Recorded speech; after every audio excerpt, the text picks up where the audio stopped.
오늘은 로마서 1장 16절에서 17절의 말씀을 본문으로 하여 하나님께로부터 난 자 11번째 시간으로 복음의 능력이라는 제목으로 함께 은혜를 나누고자 합니다. 우리 교회가 다른 교회와 어떻게 다른가? 여러 가지가 있지만 근본적으로 어떻게 다른가 하는 것을 여러분이 깊이 알아야 됩니다. 다른 교회는 예수님의 십자가의 그 죽으심, 그 십자가를 복음으로 믿고 그것을 믿으면 즉각적으로 하나님의 자녀가 되고 거룩하다고 인정합니다. 그러므로 말미암아 바로 즉각적으로 하나님의 자녀가 되었으니 이제 목사님들의 설교는 하나님의 자녀가 되었다는 그 기초하에서, 하나님의 자녀인 그러한 기초하에서 감동을 주는 설교, 또 그 설교를 듣고 은혜를 받고, 또 목사님은 하나님의 기뻐하시는 일을 하자, 이렇게 설교의 내용입니다. 그래서 설교를 잘 하시는 분의 설교를 들으면 참으로 와닿고 감동이 되고 때로는 울기도 하고, 그래서 은혜를 받고 하나님의 일을 해야 되겠다고 이렇게 결단하는 이러한 많은 분들이 일어나죠. 그러나 여러분 잘 아셔야 합니다. 감동은 영화를 봐도 감동이 되고, 또 좋은 책을 봐도 감동이 되고, 또 웅변을 들어도 감동이 됩니다. 그리고 은혜는 사람이 주는 게 아닙니다, 여러분.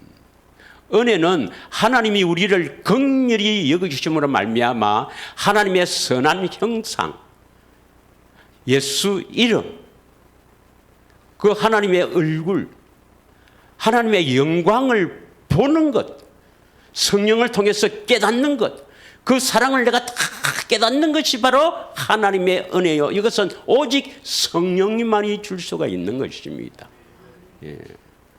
그래서 우리 교회는 복음을 믿고 좁은 길로 가야 구원을 받는다. 그러므로 근본적으로 다른 교회와 차이가 나는 것은 우리는 아직 구원을 못 받았다. 그래서 복음을 믿고 좁은 길로 열심히 달려가서 그리스도 안에 들어가 살 때, 다시 말하면 하나님의 생명을 공급받아 하나님의 생명으로 살 때, 다시 말하면 교회되어 살 때, 다시 말하면 예수 이름을 가지고 주님의 음성을 듣고 살 때, 그때 우리가 순종함으로 하나님의 자녀, 하나님의 백성이 되는 것이다. 예. 그래서 근본적으로 차이가 나는 것입니다. 예. 그래서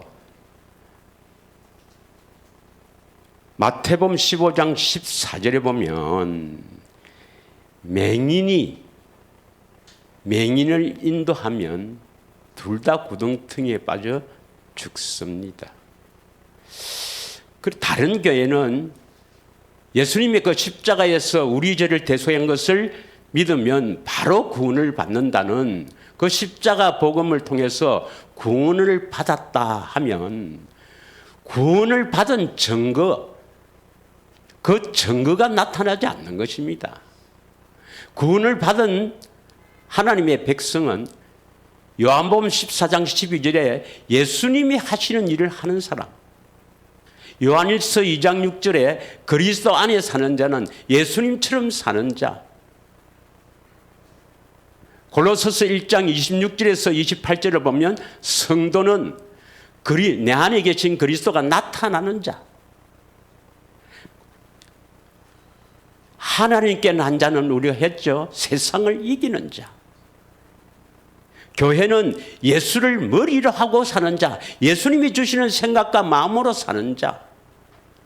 분명히 성경에는 구원받은 사람이 이러한 사람이라고 나와 있는데 그 십자가 복음을 믿어서는 구원받은 증거가 하나도 없다는 것입니다. 그 증거가 없다는 말은 뭡니까? 구원을 받지 못했다. 이 말입니다, 여러분. 그리고 하나님은 심판, 이런 사람들을 심판한다 하는데 그 심판이 모두 다 걸립니다. 십자가 복음을. 왜요? 분명히 하나님께서는 복음을 믿고 좁은 길로 가야 한다. 그리스도 안으로 들어가야 한다. 다시 말하면 이스라엘 백성들이 애굽에서 나와서 이 광야를 통과하면서 그들이 하나님을 알고 다시 말하면 마음의 할례를 받고 가나안 땅에 들어가야 가나안 땅에 거주하겠다. 가나안 땅을 주시겠다. 그리스도 안에서 살게 해주겠다. 그래서 그리스도 안에 살아야 그게 구원입니다. 믿으십니까? 그래서 우리 교회와 또 정통적인 교회의 근본적인 차이점을 여러분이 잘 알고 우리가 열심히 좁은 길로 가야 하는 것입니다. 그러면 오늘 본문의 로마서 1장 16절에 보면 복음의 능력이 나옵니다. 복음의 능력. 16절에 보면 복음을 믿는 자들에게는 반드시 하나님께서 뭡니까? 구원을 주신다. 이게 하나님의 능력이다 그랬습니다. 믿으십니까? 그러면 우리가 아직까지 가나안 땅에 살지 못했다. 아직까지 예수 이름을 가지고 하나님의 생명으로 살지 못한다. 아직까지 주님의 음성을 듣고 인도함을 받지 못하고 산다면 구원을 왜 못 받았는가? 복음을 정확하게 알지 못하고 복음을 믿지 않았기 때문입니다. 오늘 이 본문의 말씀은 1장 16절의 본문의 말씀은 복음을 믿는 자는 반드시 하나님께서 구원을 시키겠다는 하나님의 강한 의지가 나타나는 것입니다. 믿으십니까? 물론 17절에 보면 복음에는 하나님의 의가 나타나죠. 하나님의 의가. 반드시 예수님이 나타나셔서 말씀하신다 이 말입니다. 그래야 믿음으로 믿음에 이르게 한다. 오직 나의 의는 믿음으로 말미암아 살리라 함과 같으니라. 여러분이 복음을 듣고 믿는다면 반드시 하나님께서 여러분을 구원시킬 것입니다. 복음의 능력입니다. 믿으십니까? 자, 그러면 히브리서 9장 16절에서 22절을 우리 한번 읽겠습니다. 히브리서 9장 16절에서 22절. 유언은 유언한 자가 죽어야 된다니. 이 유언은 헬라어로 디아다케라는데 유언이란 뜻도 있고 언약이란 뜻도 있습니다. 그래서 언약은 언약한 자가 죽어야 된다. 이런 의미가 있는 거죠. 17절. 유언은 그 사람이 죽은 후에야 유언한 자가 살아있는 동안에 효력이 없느니라. 18절. 그러므로 첫 언약도 피 없이 세운 것이 아니니 하는 이 첫 언약이 뭐죠? 첫 언약이 이스라엘 백성들이 출애굽했을 때 시내산에서 이스라엘 백성과 하나님과 세운 언약입니다. 이것을 우리는 시내산 언약, 옛 언약, 바로 율례와 법도와 계명, 바로 율법을 주시고 이스라엘 백성들이 다 준행하겠다. 이러니까 짐승을 잡아서 언약하신 것이죠. 이때의 피는 바로 짐승을 잡아 죽인 팀이다. 그래서 반은 제단에 뿌리고 반은 200만 명인지 300만 명인지 이렇게 추정합니다만은 그 이스라엘 백성들에게 피를 다 뿌린 거예요. 이것이 첫 언약 때 피입니다. 19절 모세가 율법대로 모든 계명을 온 백성에게 말한 후에 송아지와 염소의 피와 및 물과 붉은 양털과 우슬초를 취하여 그 두루마리를 온 백성에게 뿌리며 20절 이르되 이는 하나님이 너희에게 명하신 언약의 피다. 이건 첫 언약 때 말하는 겁니다. 21절 또한 이와 같이 피를 장막과 섬기는 일에서는 모든 그릇에 뿌리느니라. 22절 율법에 따라 그의 모든 물건이 피로써 정결하게 되나니 피 흘림이 없은즉 사함이 없느니라. 여러분 첫 언약 때도 짐승의 피를 짐승을 잡아서 그 피로 언약을 세웠지요. 있습니까? 그러면 또 피를 뿌려서 세운 언약은 어디에 있습니까?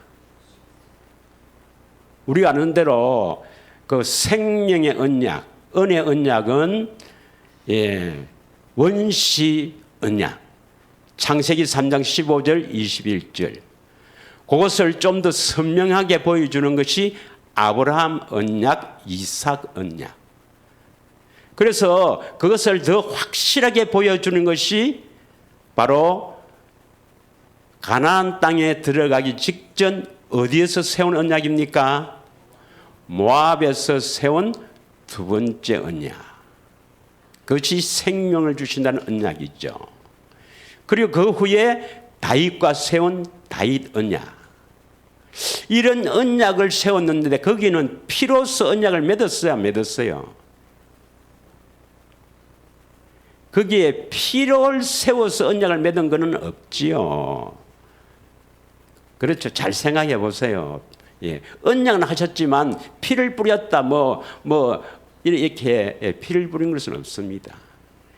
그런데 예수님의 자신의 몸을 들어서 그 자신의 피로 세운 언약이 있죠. 그 언약이 뭐죠? 다 알고 있으면서 말을 안 하죠. 예. 새 언약입니다. 새 언약. 그래서 피를 뿌려야 피가 있어야 그 언약이 뭐가 있다? 효력이 있다 그랬지요. 할렐루야. 그래서 제가 예를 들 때 어떻게 하냐면 우리가 만약 부동산을 사고 팔 때 계약을 하잖아요. 계약. 그 계약서를 썼다. 그것이 효력이 있습니까? 없습니까? 반드시 뭘 찍어야 됩니까? 사인을 하든 도장을 찍어야 효력이 있는 겁니다. 이러십니까? 그래서 이 도장과 같은 것이 뭐랬습니까? 피. 그래서 피를 뿌려야 그 언약이 효력이 있는 것입니다. 그 효력이 있다는 것은 뭡니까? 우리와 연관이 있다. 우리에게 이루어 주신다 이 말입니다. 그런데 여러분 원시 언약에 피를 뿌린다는 언약이 있습니까?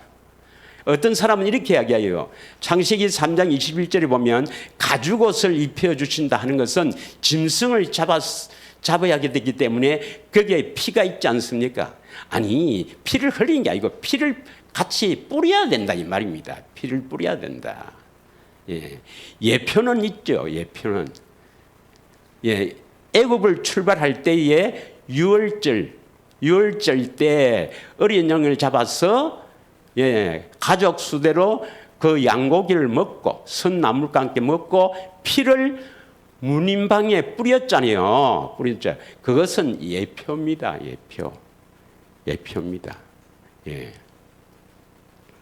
실제로 그 언약의 효력을 잇는 것은 시내산 언약과 새 언약입니다. 새 언약. 시내산 언약은 짐승의 피로, 새 언약은 하나님의 피로. 예수님은 하나님이십니다. 믿으십니까? 그래서 우리에게 이루어지는 언약은 어떤 언약이어야 됩니까? 바로 예수님께서 자신의 몸을 들은 새 언약이 이루어져야 하죠.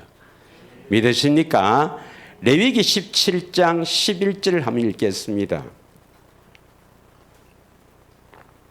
오늘은 이 복음이 무엇인가를 정통교회 해석과 또 성경적인 해석으로 우리가 확실하게 복음을 인치기 위해서 다소 신학적인 그런 냄새가 나지만 확실하게 하기 위해서 꼭꼭 씹어서 입에 넣어 드리겠습니다. 그래도 복음을 믿지 않고 주님 음성을 못 들었다. 그래 꼭 주님이 해주실 줄 믿습니다. 이렇게 꼭꼭 씹어서 넣어드리라고 했으니까 주님께서 반드시 해주실 줄 믿습니다. 구원은 우리에게 있는 게 아니고 하나님께 있습니다. 할렐루야. 레위기 17장 11절을 보면 육체의 생명은 피에 있습니다. 여러분 이건 아주 중요한 말입니다. 우리 육신이 건강하려면 뭡니까? 피가 깨끗해야 돼요. 내가 왜 이리 아픕니까? 피가 깨끗하지 못해서 그렇습니다. 자, 육체의 생명은 피에 있으므리라. 내가 이 피를 너에게 주어 제단에 뿌려 너의 생명을 위하여 속죄하게 하였나니 생명이 피에 있으므로 피가 죄를 속하느니라. 이 말씀은 결국 예수 그리스도께서 하나님의 생명을 가지고 있잖아요. 하나님의 생명은 오직 예수 그리스도만이 가지고 있습니다. 믿으십니까? 그래서 하나님의 생명을 가진 예수 그리스도가 피를 흘려서 우리의 죄를 속하시겠다. 그래서 하나님의 생명을 주시겠다 하는 이 의미의 말씀입니다. 믿으시죠? 여러분, 복음은 무엇이 복음이겠습니까? 복음은 다시 이야기합니다. 효력이 있는 언약은 피를 뿌린 언약입니다. 이해하시겠습니까? 그럼 피를 뿌린 언약은 시내산에서 세운 언약, 짐승의 피. 예수님께서 십자가에서 자신의 피로 세운 새 언약. 어느 것이 우리에게 효력이 있어야 돼? 어느 것이 우리에게 이루어져야 합니까? 어느 것이 우리에게 이루어져야 합니까? 좀 깊이 신학적으로 말하면 다 이루어져야 되는데 새 언약이 이루어져야 시내산 언약도 이루어집니다. 다시 말하면 새 언약이 이루어져야 율법을 지킬 수가 있다. 새 언약을 이룰 수가 있는 겁니다. 할렐루야, 믿으십니까? 그래서 새 언약이 복음입니다. 복음이 뭐라고요? 우리에게 효력이 있는 것은 예수님의 자신의 몸을 들여서 세운 새 언약이 효력이 있는 것이요, 새 언약이 복음입니다. 할렐루야. 그런데 저쪽 동네에서도 새 언약을 복음이라 합니다. 새 언약을 복음이라 합니다. 그럼 똑같지 않습니까? 저 동네도 새 언약을 복음이라 하고 이상한 단체는 우리는 빼놓고 그건 말하지 않겠습니다. 이상하게 하는 건 빼놓고 저쪽 정통교회도 새 언약을 복음이라 하고 우리도 새 언약을 복음이라 하잖아요. 그럼 같지 않습니까? 그런데 뭐가 다를까요? 그 해석이 다릅니다. 해석이. 그래서 오늘 새 언약에 관해서 히브리서 8장 6절부터 12절까지 한 절 한 절씩 그들의 해석과 문제점이 어디에 있는가 이걸 살펴보면서 복음을 확실하게 씹어 넣어드리려고 합니다. 자, 그러면 정통교회에서는요, 정통교회에서는 이제 피로 세운 언약이니까 첫 언약 이것을 옛 언약이라는데 어디서 세운 언약이라고요? 시내산에서 세운 언약 율법 이것을 첫 언약 옛 언약이라고 합니다. 그리고 두 번째 언약을 바로 새 언약이라 합니다. 피로 세운 언약이 효력이 있으니까 두 번째 언약이 뭐라? 새 언약이다. 이렇게 이야기합니다. 새 언약은 두 번째 언약이다. 이렇게 주장합니다. 그러면 마태복음 20장 28절을 한번 읽겠습니다. 마태복음 20장 28절 다 같이 읽겠습니다. 시작. 인자가 온 것은 섬김을 받으려 함이 아니라 도리어 섬기려 하고 자기 목숨을 많은 사람의 대속물로 주려 함이라. 그래서 인자는 예수님이죠.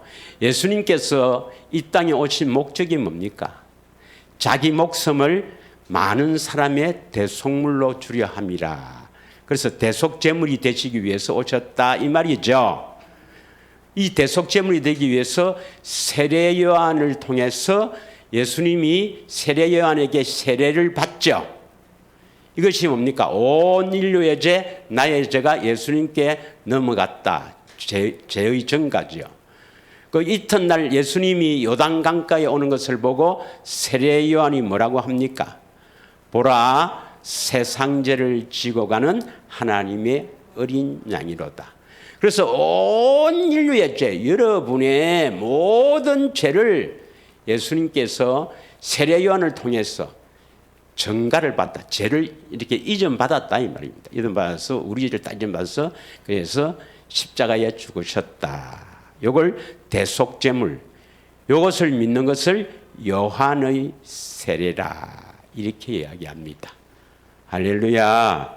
이것도 믿어야 되죠.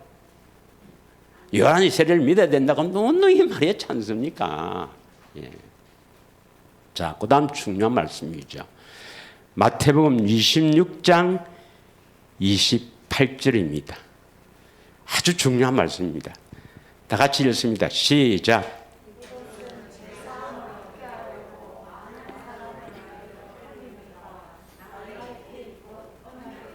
한 번 더 읽습니다. 시작.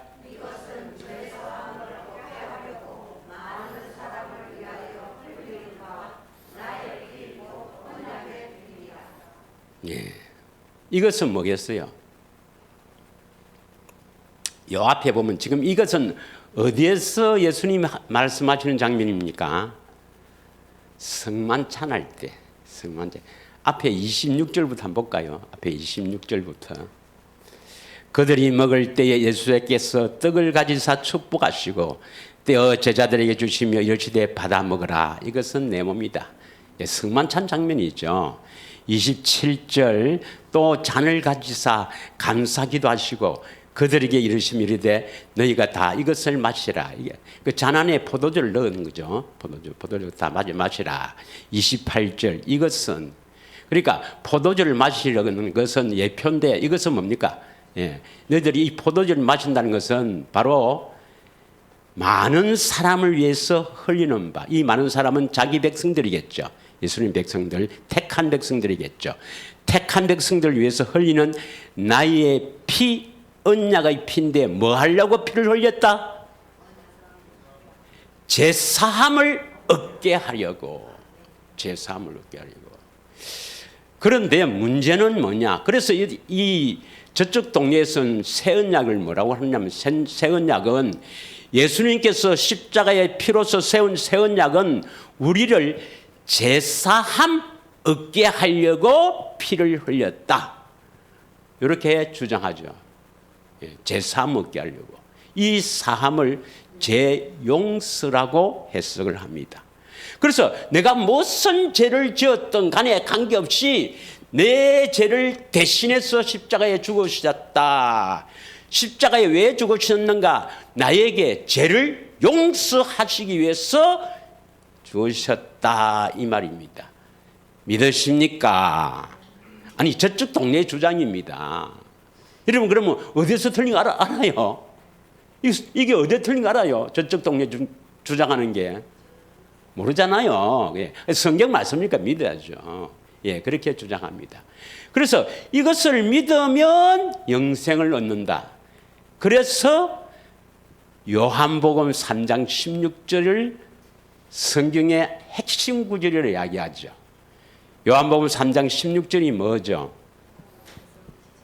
하나님이 세상을 이처럼 사랑하사 독생자를 주셨으니 이는 그를 믿는 자마다. 이는 그러니까 요 앞에 뭐냐면 그 모세가 광야에서 뱀을 든 것 같이 인자가 들려야 한다 이 사건이 나오잖아요. 인자는 예수님이니까 예수님이 들린다는 것은 뭡니까? 십자가 사건을 말하죠. 그래서 그 십자가에서 내 죄를 사해 주려고 십자가에 죽으신 것을 믿는 자마다 멸망하지 않고 영생을 얻게 된다.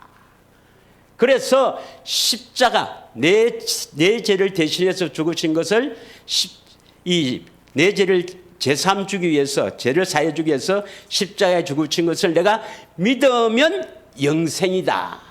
그럼 영생은 바로 뭡니까? 하나님의 생명을 얻었으니까 하나님의 자녀가 된다. 구원을 받는다. 이렇게 주장하죠. 그래서 요한복음 19장 30절에 예수님께서 영원히 떠나가시기 전에 마지막 하신 말씀이 뭐랍니까? 다 이루었다. 그래서 우리 죄를 사시려고 십자가에서 죽으시고 다 이루었다 하고 영원히 떠나가셨단 말이죠. 그것을 믿으면 구원받는다 하는 것이 정통교의 주장입니다. 어찌 보면 틀린 것 없이 아주 간단하죠. 여러분 이 좀 생각을 하면서 들어야 합니다. 왜냐? 구원은 쉽게 주는 것이 아닙니다. 성경을 자세히 읽고 이 성경이 그러한가 그러하지 않는가 상고하고 기도하고 주님을 바라보고 이 주님을 마음을 다해 뜻을 다해 목숨을 다해 사랑하는 자에게 생명을 주신다 이 말입니다. 그냥 왔다 갔다 해서 여러분 생명 구원받는 게 아닙니다. 여러분이 온 재산을 여러분 뭐 얼마겠는지 모르겠지만 내가 아파트 한 채 있는 걸 다 팔아갖고 주님 드렸다. 구원받습니까? 못 받습니다 여러분. 안 됩니다 여러분. 그래서 참으로 여기에 집중하지 않으면 구원이 안 되게 돼 있어요. 그런데 이쪽 동료는 뭐라는지 저쪽 동료는 예수님이 십자가에서 우리 죄사함 주시려고 피를 흘렸다. 그걸 믿으면 영생이다. 이게 바로 십자가 복음입니다. 그러면 자 여기에 뭐가 문제가 있는가 이 말입니다. 여기에 뭐가 문제가 있는가? 이 십자가 복음 새 언약은 우리에게 제사함을 주시려고 십자가에서 피를 흘린 이 새 언약의 피, 이걸 믿으면 영생을 했는데 어디에 문제가 있는가 하는 것을 바르게 알아야 됩니다. 바르게 알아야 되죠. 그래야 저 동네는 저것이 잘못됐구나, 여기 맞구나 하는 것을 알 수가 있어요. 어디에 잘못됐느냐? 사함의 문제가 있습니다. 사함. 내가 늘 이야기하지만 사함은 아페시스라는데 이 사함을 영어 성경에도 말할 것 없고 또 우리 성경에도 전부 번역을 어떻게 하냐면 사함을 용서라고 해놨습니다. 용서. 죄를 용서한다. 그런데 여러분, 그러나 이 아페시스라는 이 단어에는 용서라는 뜻도 있지만 석방이라는 뜻도 있습니다. 석방이라는 뜻. 이것은 성령의 가르침으로 알지 절대로 그냥 인간의 지식으로는 알 수가 없게 돼 있어요. 그래서 구원은 성령의 가르침, 그다음에 가르침을 받은 사람을 통해서 우리가 그 구원의 길을 아는 것이지 인간의 지식으로 아무리 연구하고 아무리 뭐 달달 외우고 성경을 다 외운다 하더라도 구원이 안 되게 돼 있어요. 믿으십니까? 누가복음 4장 18절 한번 보겠습니다. 누가복음 4장 18절. 지금 정통교회에 주장하는 이 복음이 어디에 문제가 있는가? 보기에는 전혀 문제가 없는 것 같이 탁 돼 있죠. 완벽하게 돼 있죠. 그러나 문제가 있다는 것입니다. 이거는 성령을 통해서 아는 거지 우리 인간의 지식으로는 절대로 모릅니다, 여러분. 왜냐하면 모든 성경의 번역이 전부 영서로 번역되어 있거든요. 4장 18절 한번 읽길 바랍니다. 시작.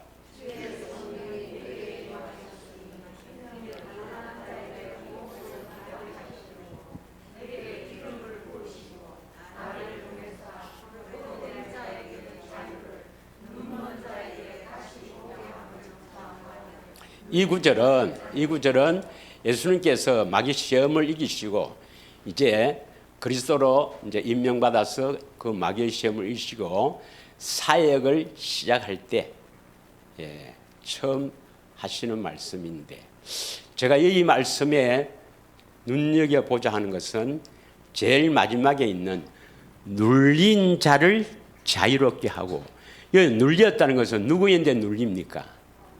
마귀에게 눌렸죠. 마귀에게 눌린 자를 자유롭게 한다, 이 말은 계속 마귀가 눌리고 있는데 그냥 막 내 참으라, 용서할게, 이겁니까? 눌린 자에게서 해방된다는 것입니까? 확실합니까? 이때 여러분 자유롭게 된다. 자유롭게 하는 것을 원어를 찾아보면 아페시스라 되어 있습니다. 사함이라 되어 있습니다. 그러면 눌린 자에게 용서한다 이 말입니까? 눌린 자에게 석방, 자유롭게 한다 이 말입니까? 석방한다 이런 의미죠. 그래서 아페시스는 석방한다 이런 의미가 있습니다. 그래서 에베소서 1장 7절의 말씀을 한번 보겠습니다. 에베소서 1장 7절의 말씀 다 같이 읽겠습니다. 시작. 우리는 그리스도 안에서 그의 은혜의 풍성함을 따라 그의 피로 말미암아 속량 곧 제사함을 받았다. 속량이나 구속이나 같은 말인데 우리를 구속하는 것은 제사함을 받아야 된다. 그의 피로 말미암아, 그의 피는 누구의 피를 말합니까? 예수님의 피죠. 예수님은 왜 피를 흘렸어요? 대속제물도 되지만 새 언약, 언약의 피, 새 언약의 피 꼭 있어야 됩니다. 피가 나오면, 예수님 피가 나오면 꼭 두 가지, 대속제물, 우리 죄를 대속하기 위해서 십자가 지신 그것하고 새 언약의 피. 그런데 저쪽 동네는 대속제물이 새 언약, 새 언약은 대속제물이다 이라는데 우리는 대속제물과 새 언약을 다르게 해석합니다. 왜냐? 여기서 제사함을 제용서라 하면 똑같아지는데 여기서 만약에 제사함이 죄에서 자유라고 해석한다면 같아요, 달라요? 대속과 같아요, 달라요? 대속은 우리 죄를 대속하는 것이고 우리 죄를 모두 다 대신 죽으시는 것이고, 여기서 사함이 만약에 죄 용서가 아니고 죄에서 자유다 하면 같아요, 달라요? 하나는 대속제물은 대신 죽으셨다, 대신 우리 죄를 대신해서 죽으셨다 이것이고, 죄에서 자유는 우리가 죄를 짓지 않도록 하기 위해서 죽었다 이런 의미잖아요. 좀 이렇게 어렵습니다 이게. 그래서 좀 잘 생각하지 않으면 초등학교를 좀 좋은 데 안 나오면 좀 힘들게 돼 있어요. 초등학교는 좀 좋은 데 나와야 돼요. 성북 초등학교. 아는가 모르겠네. 전포동에 있습니다. 자, 이게 그의 피는 뭐냐면 예수님의 십자가를 말하죠. 십자가. 그런데 여러분, 여기서 어디에 있는 사람이 그의 피로 말미암아 제사함 받았습니까? 어디에 있는 사람이? 그리스도 안에서. 우리는 그리스도 안에서. 그러면 그리스도 안에서 있는 사람은 어떤 사람인가? 저쪽 동네에 있는 사람들은, 정통교회는 십자가 믿으면 다 그리스도 안에 있다 그래요. 십자가 믿어서 하나님의 자녀가 되었고 거룩함을 얻어서 그리스도 안에서 산다. 그런데 우리는 그리스도 안에 있는 사람이 어떤 사람이라는 것을 잘 알죠. 몇 번 이야기했죠. 어디 나오느냐? 요한일서 2장 6절입니다. 요한일서 2장 6절. 오늘 여러분 주부에 보면 거기에 대세김이 빽빽하게 되어 있을 겁니다. 이거 오늘 히브리서 1장 8장 6절부터 12절까지 다 해야 되거든요. 예. 그래서 빽빽하게 그냥 전에는 이렇게 성경 구절만 적어놨지만 지금은 거기에 설명까지 다 해놨습니다. 확실하게 짚어드리려고. 그게 다 하고 가야 되거든요. 그래서 시기를 없애버려 저거. 없애버려. 그의 안에 산다고 하는 그가 누구냐? 예수님입니다. 예수님 안에 산다고 하는 자는 그가 행하신 대로 자기도 행할지니이다. 이걸 쉬운 성경을 한번 봐주실랍니까? 이로 한번 딱 쳐주세요. 예. 누구든지 자기 안에 하나님께서 계신다고 말하는 사람은 예수님께서 사신 것처럼 살아야 한다. 이걸 지로 한번 치주세요. 현대인 성경. 하나님 안에서 산다고 하는 사람은 예수님이 하신 것 같이 똑같이 살아야 된다. 그러면 그리스도 안에 있는 사람은 어떻게 살아야 된다고요? 예수님과 똑같이 살아야 된다 이 말. 그럼 우리가 어떻게 예수님같이 똑같이 사는가? 예수님은 스스로 뭘 계획하고 스스로 이렇게 뭘 해야 되겠다고 연구하고 말하고 이렇게 했습니까? 하나님 아버지가 함께 계셔서 하나님 아버지가 하라고 한 것만 하고 살았습니까? 그러면 우리가 교회가 되어야 되죠. 교회는 어떻게 삽니까? 지 생각대로 사는 거, 육신의 생각대로 사는 겁니까? 예수님이 계셔서 예수님이 주시는 생각과 마음으로 사는 사람을 말합니까? 또 우리 동기처럼 그렇게 사는 사람이 어디에 있노? 그런 사람이 그렇게 살지 않으면 한 사람도 그거 못 받아요, 여러분. 우리는 반드시 그렇게 살게 될 줄 믿습니다. 왜냐? 우리가 하는 것이 아니거든요. 하나님이 해 주시기 때문입니다. 어떻게 해요? 복음만 믿으면 돼요. 복음만 믿으면. 그러면 그리스도 안에 사는 자는 예수님처럼 사는 자가 죄를 짓겠습니까? 안 짓겠습니까? 다시 에베소서 1장 7절을 돌아오겠습니다.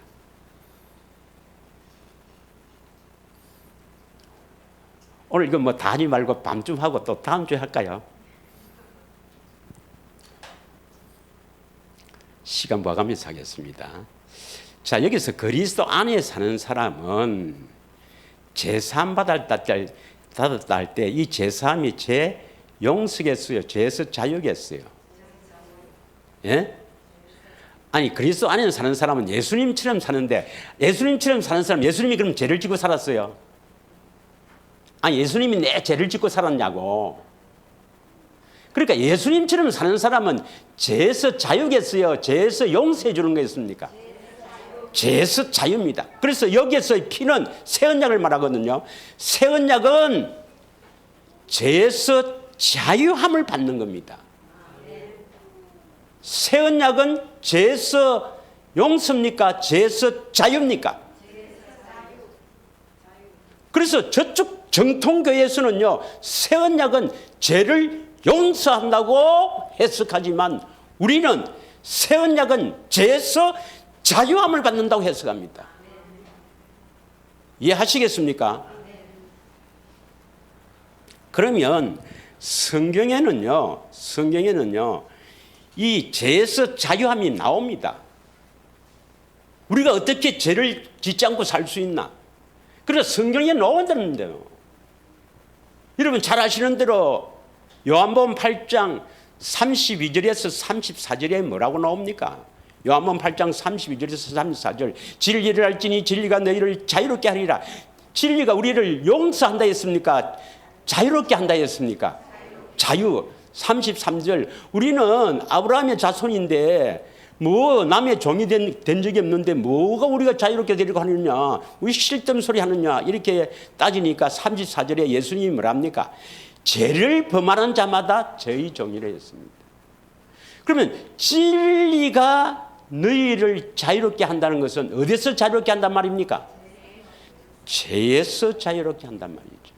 진리를 따르는 자는 죄에서 우리를 자유롭게 한다 이 말입니다. 그러면 죄에서 자유롭게 한다는 것은 죄를 계속 짓는데 용서해 주는 겁니까? 죄를 짓지 않게 해준다 이 말입니까? 아니 예수님의 보혈이 그냥 죄 용서하는 것으로 그치겠습니까? 예수님의 보혈은 온 우주를 정결케 하고도 남음이 있는 그 하나님의 보혈이 아니 우리 안에 오셔서 우리 죄를 깨끗하게 하지 못하겠습니까? 그러니 근본적으로 해석이 달라지는 것입니다. 그래서 우리는 죄를 정결케 할 때까지 좁은 길로 계속 가야 구원을 받는다 하고, 저들은 바로 십자가에서 내 죄를 대신해서 죽으시기 때문에 그거 믿으면 바로 구원이라고 근본 차이가 나는 것입니다. 로마서 8장 2절을 한번 보겠습니다. 로마서 8장 2절.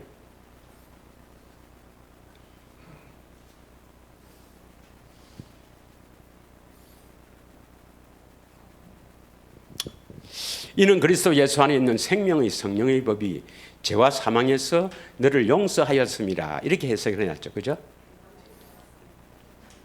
죄와 사망에서 너를 용서하였음이라. 이렇게 해석을 해놨죠. 해방은요, 해방은 관계없는 겁니다. 여러분, 일제 36년 있다가 1945년도에 해방이 됐잖아요. 그럼 계속 일본 밑에 있으면서 일본이 너가 용서해 줄게. 이게 해방입니까? 해방은 관계없는 걸 말합니다. 믿으십니까? 죄와 관계없는 것, 죄를 짓지 않는 게 해방입니다. 그래서 예수 안에 있는 생명을 주시는 성령의 법이 죄에서도 해방, 또 사망의 고통, 사망의 두려움에서 해방입니다. 해방. 그래서 진리를 따라가면 죄에서 자유가 되고, 또 진리를 따라가서 이 생명을 주시는 이 성령의 법을 믿으면 우리는 사망의 두려움에서 해방입니다. 해방. 히브리서 2장 14절에 나오잖아요. 히브리서 2장 14절. 여러분, 이 사망을 왜 다 두려워하고 있습니까? 마귀 때문에 그렇습니다, 여러분.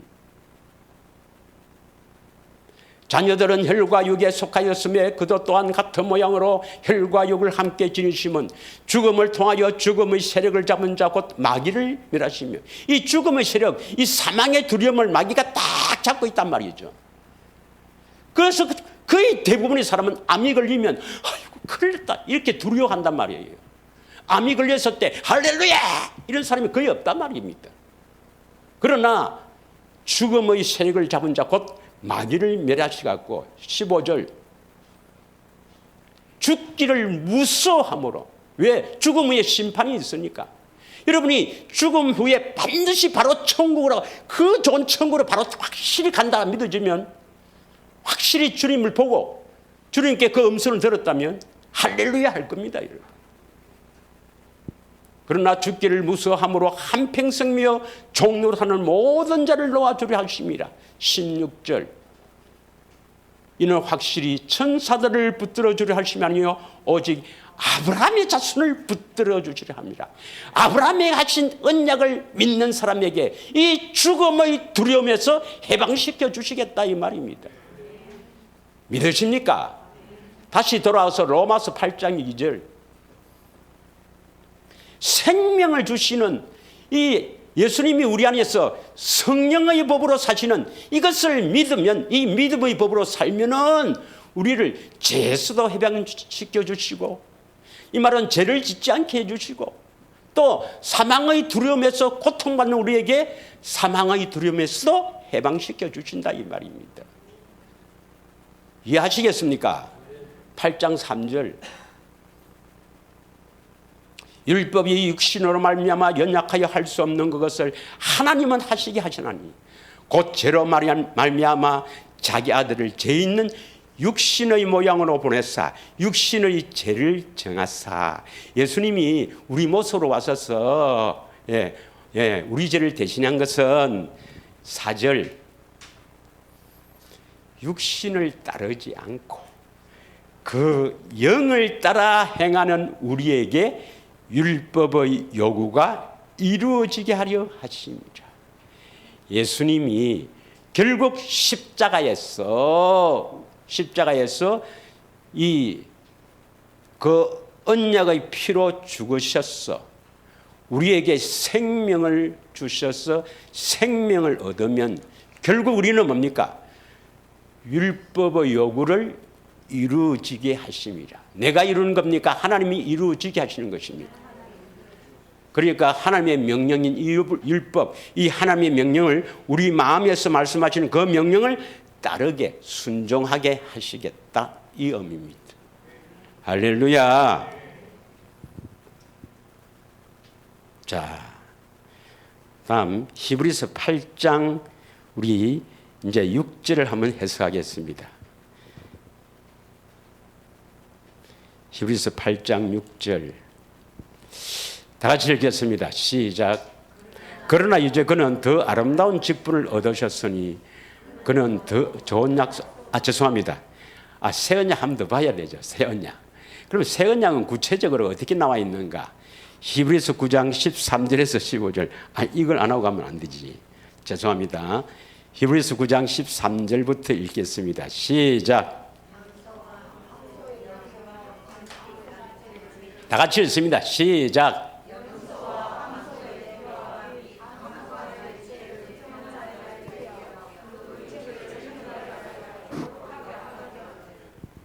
예, 이제 첫 언약 때도 그 짐승을 잡아서 피를 뿌려서 거룩하게 되었거든.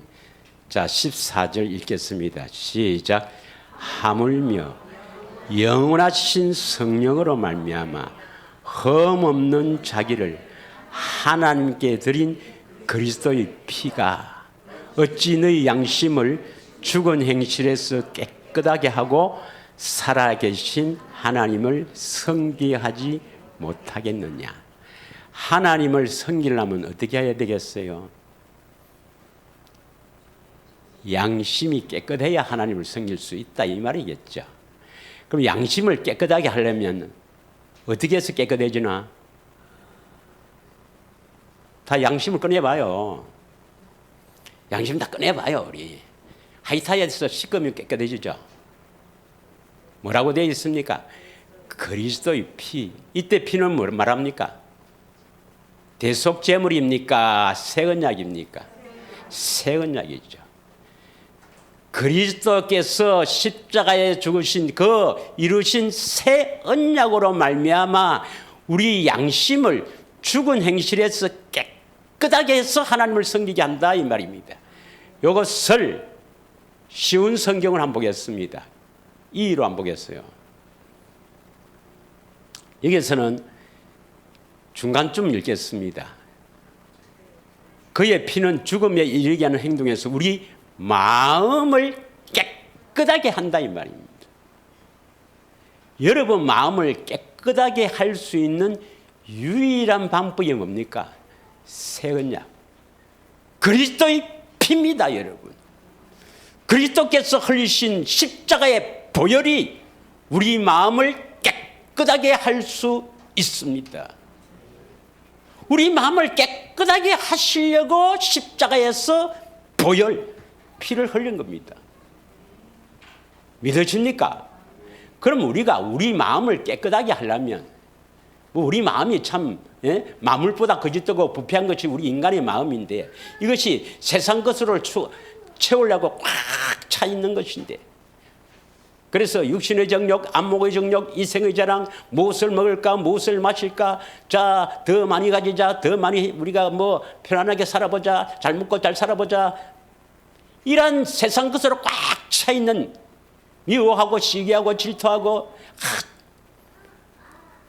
이런 우리들에게 이 마음을 깨끗하게 할 수 있는 유일한 길은 우리가 행위로도 안 돼요, 노력해도 안 돼요, 교육받아 안 돼요. 훈련받아 안 돼요. 우리가 할 수 있다고 하는 것은 종교입니다. 종교. 오직 십자가의 그리스도의 그 새 언약의 피, 그 피를 믿어야 합니다. 그 피는 새 언약의 중보자란 말은 하나님과 우리 사이에 연결한다 이 말이죠. 그래서 다 이루어졌다. 십자가에서 다 이루어졌다는 것은 하나님 앞에 다 이루었고 이제 우리 안에 오셔서 이루어 주신다 이 말입니다. 뭘 이루어 주시겠어요? 새 언약을 믿으면 새 언약을 이루어줘요. 새 언약을 이루어 주신다는 것이 뭐예요?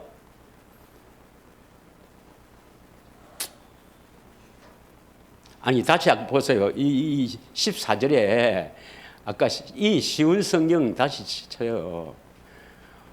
새 언약 그의 피가 우리를 뭡니까? 뭐 어떻게 해주신다고? 마음을 깨끗하게 해주신다는 겁니다. 할렐루야. 새 언약은 예수님이 십자가에서 피를 흘린 이 새 언약, 언약의 피, 이 새 언약을 이루신 것은 우리 안에 오셔서 우리 마음을 깨끗하게 해주겠다 이 말입니다. 제3, 그거 믿어서 우리는 뭐 구원받는다, 영생받는다, 하나님의 자녀가 된다. 그것이 아니고 우리 안에 오셔서 우리 마음을 깨끗하게 해주겠다는 것이 새 언약입니다. 믿으십니까? 그래서 여러분이 복음을 믿으면 반드시 새 언약을 믿으면 새 언약의 중보자로 내 안에 오셔서 주님이 내 마음을 깨끗하게 해주실 것을 믿어야 된다 이 말입니다. 그럼 어떻게 깨끗하게 해주는가 그것도 이제 다음 시간에 해야 되겠지만 하여튼 여러분이 마음이 깨끗하지 못하면 마음이 할례를 받지 못하면 절대로 예수 이름을 가질 수 없고 구원받을 수가 없다 이 말입니다. 믿으십니까? 이것을 다시 현대인 성경 지로 한번 보겠습니다. 지로. 중요한 구절입니다. 여기에서는 뭐라고 되어 있어요? 그리스도의 피가 죄 때문에 죽을 수밖에 없는 우리들에게 양심을 깨끗하게 해서 하나님을 섬기지 못하겠느냐 믿으십니까? 여러분이 참으로 이 새 언약을 믿어서 새 언약이 이루어졌다. 우리 양심이 깨끗하게 되었다. 우리 마음이 깨끗하게 되었다.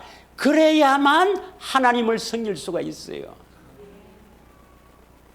그렇지 않고 하나님을 섬긴다고 뭐 하고 있는 거 전부 뭡니까? 자기의 율법의 행위란 말입니다. 믿으십니까? 그래서 우리가 가장 먼저 해야 될 것이 뭐냐? 가장 먼저 해야 될 것이 뭐겠습니까? 마음의 할례. 다른 말로 하면 좁은 길로 가는 것. 다른 말로 하면 경건의 훈련을 하는 것. 다른 말로 하면 예수님이 주시는 생수를 마시는 것. 다른 말로 하면 예수님을 보고 사는 것. 그 마음을 아는 것. 이게 가장 먼저 해야 됩니다. 왜요? 그래야만 우리 마음, 우리 양심이 깨끗해야 우리가 하나님을 섬길 수가 있기 때문입니다. 왜 저쪽 동네가 망하는가 알겠습니까, 여러분? 똑같이 새 언약을 복음을 해요. 그러나 그들은 새 언약은 우리 제3, 그거 믿어서 우리 영생 받는다. 그렇게 해석해서 우리를 맹인을 인도해서 구덩텅이에 빠뜨린 것입니다. 아닙니다, 여러분. 예수님의 보혈, 하나님의 보혈이 온 이 우주를 다 정결케 할 수 있는 그 그리스도의 보혈이 우리 안에 오셔서 우리를 정결케 하지 못하겠습니까? 믿으십니까, 여러분? 저기에 수많은 사람이 속고 사는데 심지어는 제가 이런 말 안 하겠습니다. 이제 그래요. 예. 아니, 저쪽 동네에 있는 목회자가 자기 교리도 모른다니까. 새 언약이 뭐 하는 것도 몰라요. 제가 여호와의 이름을 할 수 있는가? 이제는 나이가 들었기 때문에 내가 이름을 할 수 있고 목회자 세미나를 하기 때문에 이름을 할 수 있습니다. 예. 많은 목사님들에게 이렇게 가르치잖아요. 예. 자기 교회도 몰라요. 어떻게 구원받는가 그것도 모르면서 그냥 뭐 교인들에게 이렇게 붕 띄우고 이렇게 감동 주고 뭐 하는 그런 것만 생각하는 거예요. 그건 목사 아닙니다, 여러분. 사람이지. 사람이라 했습니다. 자, 히브리서 8장 6절 합니다. 다시 참 15절 보겠습니다. 15절 우리 성경으로 우리 성경을 보면 이제 이로 말미암아 그는 예수입니다. 예수 그리스도는 새 언약의 중보자이니 첫 언약 때의 범한 죄에서 속량하시려고 죽으사 부르심을 입은 자로 하여금 영원한 기업의 약속을 얻게 하려 합니다. 우리의 영원한 기업은 뭡니까? 하나님입니다. 예수님이 우리의 기업입니다. 믿으십니까? 예, 물론 또 우리가 또 영원한 천당에 가서는 또 할 일이 있지만 이 땅에 살 때 우리의 기업, 영원한 기업은 바로 예수님 자신이 우리의 기업입니다. 예. 자, 이 말이 뭐냐면 새 언약의 중보자라고 하셔서 우리를 죄에서 용서한 것은 뭡니까? 용서한 것은 부르심을 입은 자로 하여금 우리의 기업이 예수님이니까 그 예수님이 어디 있어야 되겠습니까? 내 안에. 그래서 우리 안에 들어오시기 위해서 그 우리 안에 오시는 그 약속을 얻게 하기 위해서 새 언약의 중보자로서 죄에서 우리를 속량한 겁니다. 할렐루야. 예. 히브리서 8장 6절까지만 하고 이제 8절부터는 다음 주에 하도록 하겠습니다. 6절부터 보겠습니다. 히브리서 8장 6절 다 같이 읽겠습니다. 시작.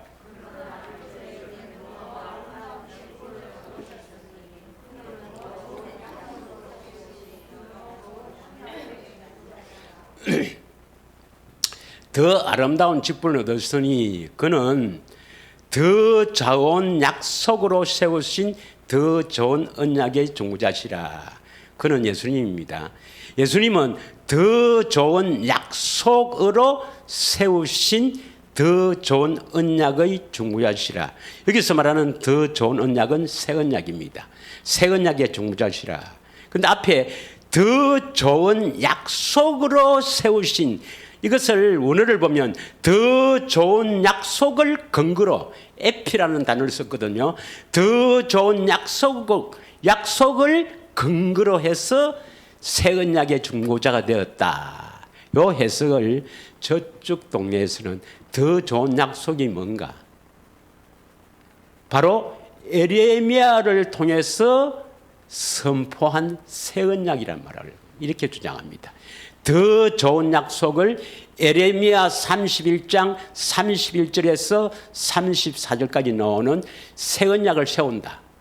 에레미야에게 선포한 새 언약, 그것을 세우려고 새 언약의 중보자가 되었다. 이렇게 주장합니다. 그래서 더 좋은 약속을 새 언약이라고 합니다. 새 언약. 좀 이상하지 않습니까? 새 언약을 근거로 해서 새 언약의 중보자가 되었다. 이렇게 주장하거든요. 그런데 우리는 더 좋은 약속을 뭐라고 합니까?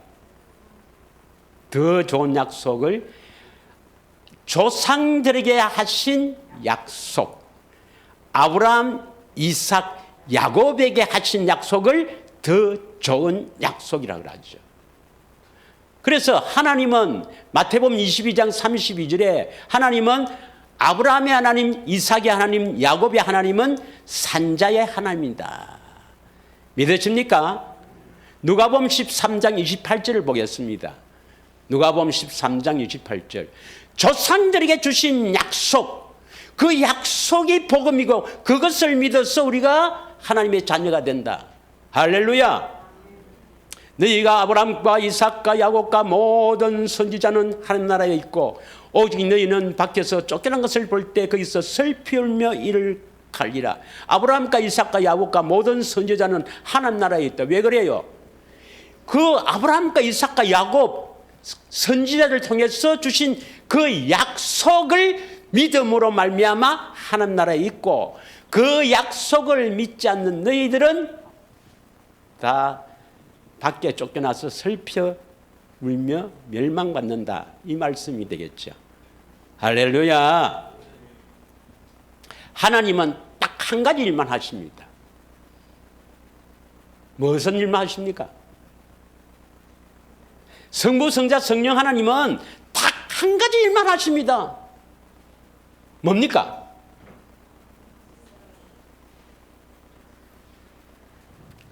사도행전 13장 32절 33절.